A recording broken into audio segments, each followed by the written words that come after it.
So at the time of recording, we're only a couple weeks away from the release of Moon Knight. I'm really looking forward to this series. It is obviously the first of the MCU releases scheduled for 2022. Alright, so everything is subject to change. Delays are inevitable. As of now, we're looking at a few movie releases and a few Disney Plus series releases in regards to Marvel Studios and the Marvel Cinematic Universe for 2022. I'm looking forward to everything. Inevitably, a little bit of a bias, but anything they put out always is going to be on my radar. We'll see what happens this year if they can stack up against some of the awesome stuff we got in 2021. This video is just going to be me ranking each of the releases from Marvel Studios this year by my excitement level. So hopefully you guys enjoyed this video. Once you're done seeing how I feel about all these things, what I'm looking forward to the most, let me know in the comments below your own. Miss Marvel is a new kind of superhero, but at the core of all of it, her story is so universal. Okay, so coming in at the bottom of the list here is going to be Miss Marvel. Now, I am looking forward to seeing how Marvel Studios takes on this character, as she is someone kind of unique in comparison to what we've gotten as leads thus far in the MCU. Kamala Khan, definitely different. She is younger, and she is going to be expressing a different culture, and I think that is a really big thing for Marvel to do. Kamala is, like I said, she's young, she's inspired by Captain Marvel.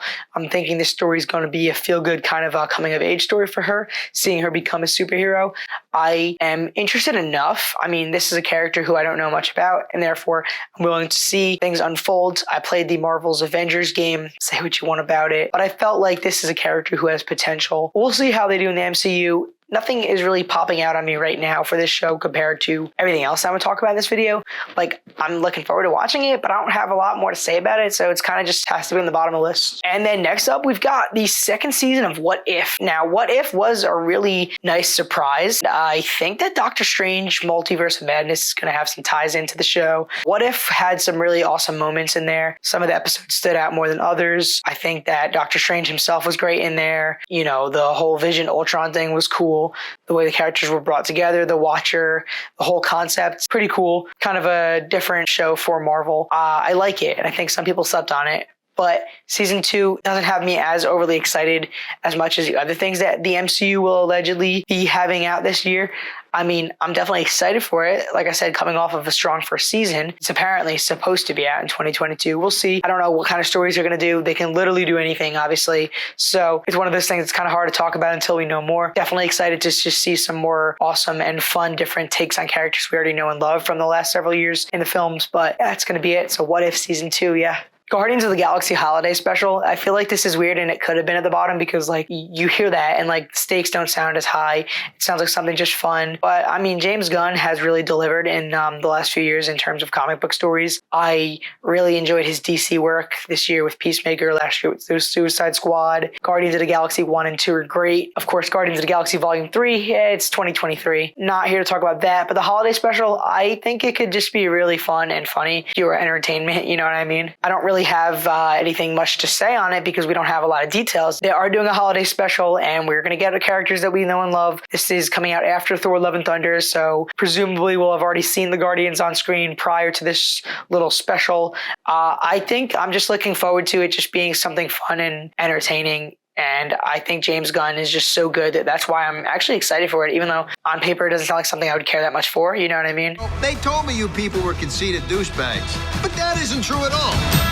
Dude. I'm using my wrong eye. All right, then we move up to Secret Invasion. So Secret Invasion is another show that could end up being pushed, but I think it's supposed to be out in 2022. This show will presumably follow what happened in that post-credit scene in Spider-Man Far From Home, where we saw the Skrulls and Nick Fury. This is going to be a show where we will see Samuel L. Jackson's Nick Fury as one of the main characters, and we'll see the Skrulls themselves as they were introduced in Captain Marvel. Haven't seen much of them, but we know that they're probably going to be a big part of the story somewhere in this new phase or even the next one in the MCU. So I look forward to seeing something kind of different out of this show probably. I'm excited for a show focused on Hill and Fury and the Skrulls. I look forward to seeing how the Skrulls have actually been a part of the world of the MCU, probably more than we think and that we know. I mean, it would be kind of like ridiculous if they were actually some of the main characters, like if this whole time they were Skrulls. I don't think that's out of the question, but maybe not for the main characters.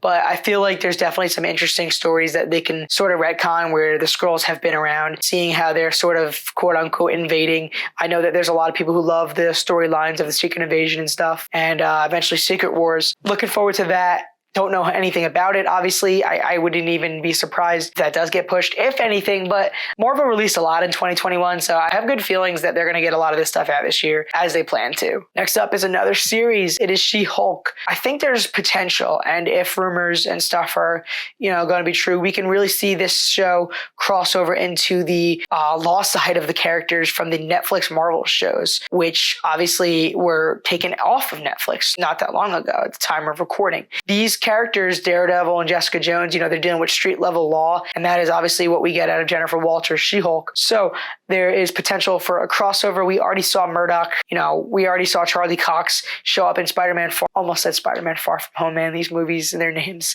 Yeah, he was in Spider-Man No Way Home. Kingpin was in Hawkeye. So those characters are fair game, and I think that there's a lot of people suggesting this could happen in She-Hulk. We could see some crossover, and it would actually make sense and feel fitting. We're also going to see a continuation of a story with Bruce Banner, a character who obviously is one of the founding members of what the MCU did for the Avengers. He is a core character, but I kind of feel like he has been not getting enough attention as like a main lead. He never got his own movie after the first, The Incredible Hulk, which feels like a black sheep of that whole franchise, and, different actor and stuff. But I hope that we get some good Mark Ruffalo, Bruce Banner stuff in here, and the relationship between Hulk and She-Hulk. The action should be awesome if they do what they could do with the Hulk. It's something kind of different, and I'm just really interested to see what She-Hulk is all about. Don't make me angry.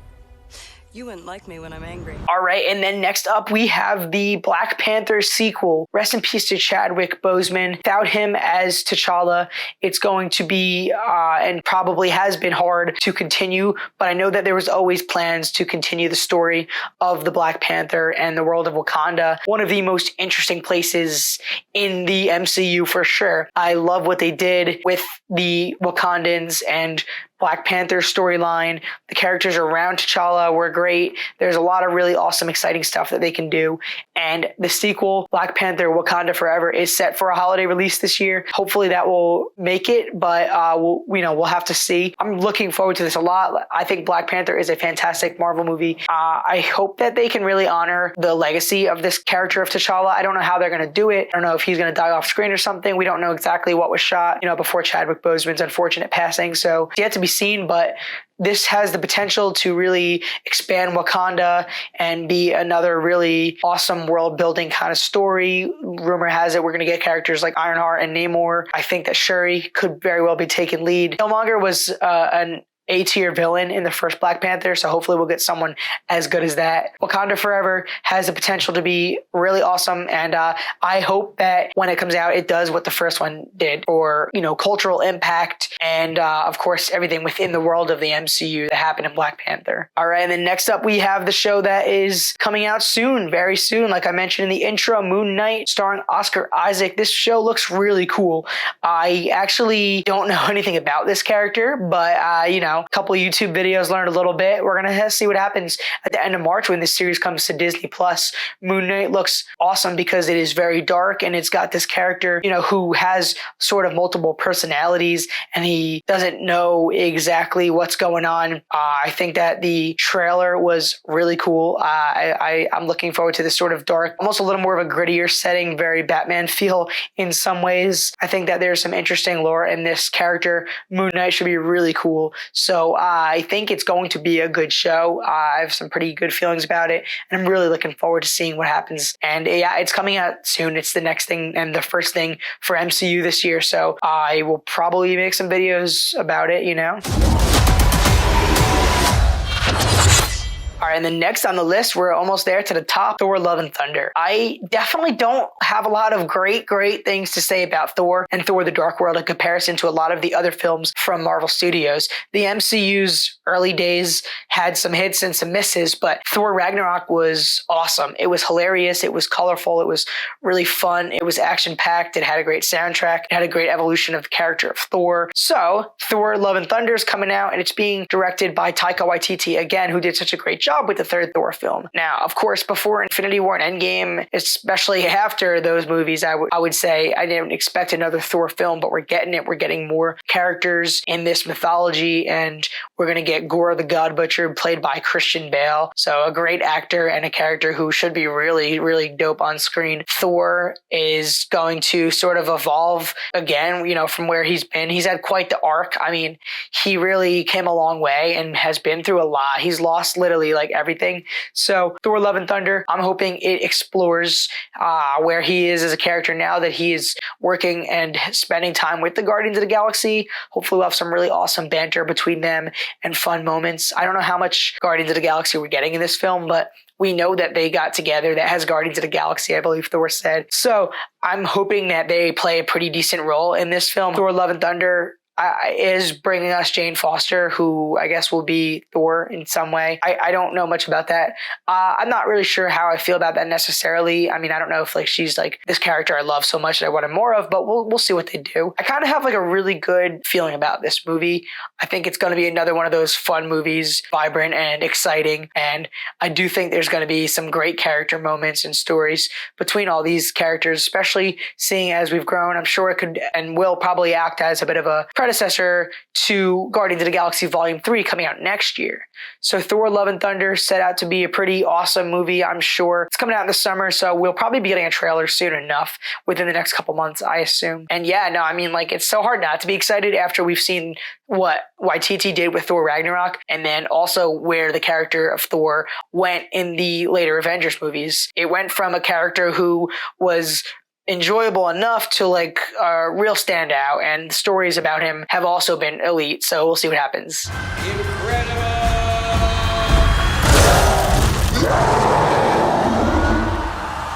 Yes! We know each other. He's a friend from work. All right, and then number one on my list, kind of I feel like we all feel the same way, that Doctor Strange in the Multiverse of Madness is just so exciting. It feels like the way we were getting hyped up for Spider-Man No Way Home last year. And then after we saw No Way Home and what they did with bringing us all three Spider-Men, that was just amazing. And now knowing that the MCU is really embracing the whole multiverse thing, and not only is Doctor Strange's sequel literally using the word multiverse in it, but it is quite literally following up on what No Way Home did, which was all about the multiverse and bringing in characters who existed in other realities and, stuff like that. And having Toby, Andrew, and Tom together was unbelievable. Now, presumably, we can get anyone from any Marvel movie that's ever existed and then some, right? So anything is fair game. I think that was clearly Patrick Stewart's voice in that Super Bowl spot, in the second trailer for Doctor Strange and the Multiverse of Madness. We should tell him the truth. Amazing, the excitement to just think of having Charles Xavier, even if that's not really going to be the one that we knew from the movies, because he already had his arc and stuff. This could still be sort of the introduction to the X-Men, and the multiverse can easily bring characters together from other universes and make them part of the core MCU universe we know. You know what I mean? The Illuminati tease, really exciting stuff. Could we get Tom Cruise's superior Iron Man? Will we get Namor the Submariner? Will we see the return of the Fantastic Four from the definitely superior Fantastic Four film from 2005 in comparison to the other ones? Will we be seeing a return of Killmonger or Black Panther, a different Black Panther? Are we going to get Robert Downey Jr. again as Iron Man? Who knows what's going to happen? The multiverse thing is just incredibly exciting, and I think that this is the time where they're going to embrace it more than they did with Loki and they did with No Way Home, because those were just getting started. And WandaVision. And of course, Wanda, she's a main character in this movie, and I'm really looking forward to seeing her finding her children, dealing with what she did and all the crazy stuff that happened in WandaVision, her own grief and her own powers being probably more than she can control. She's going to be like a villain. We're going to see different variations of Doctor Strange, and that should be really awesome. Really excited to see that. Hopping off of what happened in What If, I think that a Doctor Strange versus Doctor Strange should be cool. I don't even know what they can just go in so many directions, and I don't know what's going to happen, but I have 100% feeling that this is going to be an epic movie. And it is, when tickets go on sale, I'm pre-ordering for sure, because it's going to be bigger than No Way Home, I think.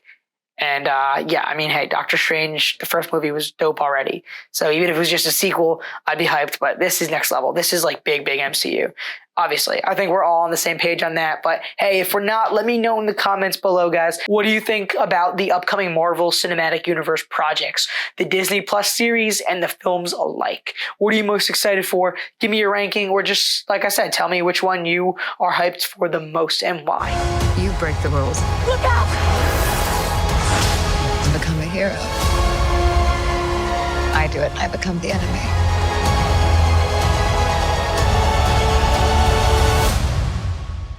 It doesn't seem fair. All right, guys, that's going to wrap it up for me, guys. I'm Ryan. You can go check out my channel. I got a bunch of other MCU videos I made and intend to make. And I just love to talk about comic book shows and movies and gaming as well. So consider subscribing if you're down for that and you want to see some more of me. Thanks again. I appreciate your time here. I'll see you guys all in the next video.